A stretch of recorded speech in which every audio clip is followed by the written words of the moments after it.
Hello dear students, welcome to my channel physics SPC. Work power energy का एक और अच्छा question. A particle is taken from point A to B under the influence of force. Now it is taken back from B to A and it observed that work done in taking the particle from A to B is not equal to the work done in taking it from B to A. If WC and WN and C the burden by conservative force and non-conservative force present in the system respectively.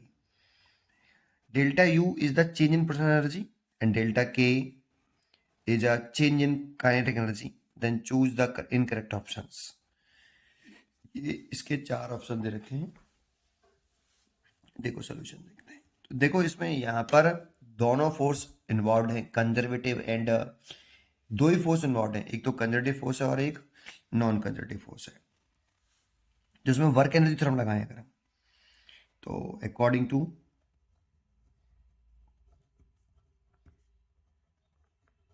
Work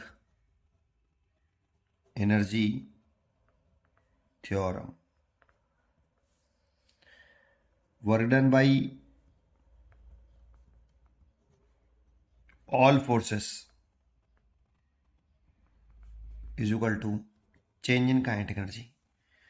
work done by all forces में देखें तो यहाँ work done by conservative है और work done by non conservative, केवल यही दो force लग रहे हैं। अगर और भी लग रहे होते, एक्सटर्नल लग रहा होता, सूडो फोर्स लग रहा होता तो सब लिखते, लेकिन जो लगते हैं केवल वही लिखते हैं।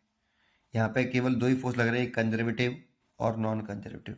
और कंजर्वेटिव में बहुत सारे फोर्सेस आते हैं, नॉन कंजर्वेटिव में बहुत सारे आते हैं, तो सबका टोटल कंजर्वेटिव फोर्स है बर्डन और नॉन कंजर्वेटिव है, is equal to delta K. तो देखो यहाँ से क्या कोई इक्वेशन सही हो रही है? ये देखो, ये करेक्ट ऑप्शन है। वो कह रहा है इनकरेक्ट देखना है आपको, है ना। तो ये जो करेक्ट है W N C plus W C is equal to change in kinetic energy. तो एक तो ये हो गई करेक्ट है बेटा, ट्रू, ठीक, मतलब ये करेक्ट है, ये करेक्ट लिख देता हूँ, करेक्ट, ठीक। अब इसको आगे बढ़ाएं तो एक बात हम जानते हैं कि work done by conservative force is equal to minus के चेंज इन पोटेंशियल एनर्जी।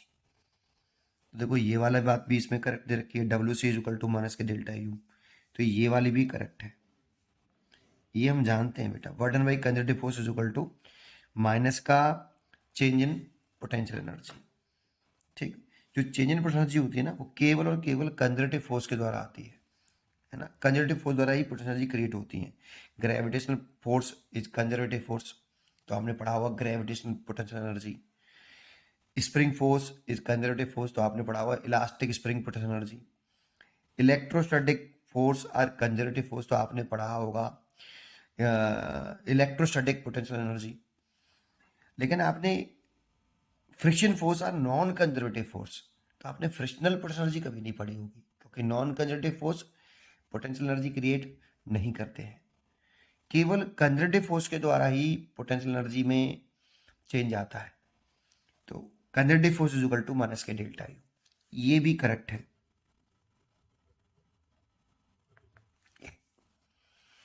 तीसरा अगर हम देखें आगे, अगर ये वाली वैल्यू मैं इसमें डाल दूं तो इन दोनों का मिक्स करूं तो डब्ल्यू सी की जगह पे मैं लिख सकता हूं ये।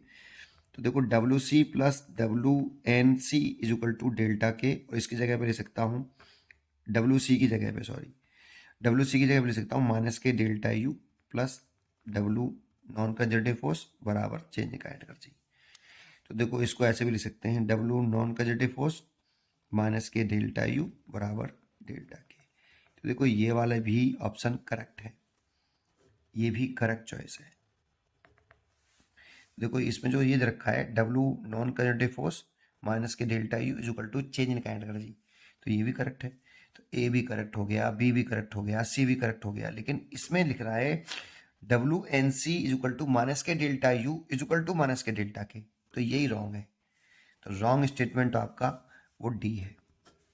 डी आपका लिख रहे हैं यहाँ कि डब्ल्यू एन सी माइनस के delta U is equal to minus का डेल्टा के, ये रॉन्ग है, दैट इज वाई। ठीक, इसीलिए इसका जो आंसर हुआ वो डी। ठीक, पढ़ते रहिए और खुश रहिए। Thank you.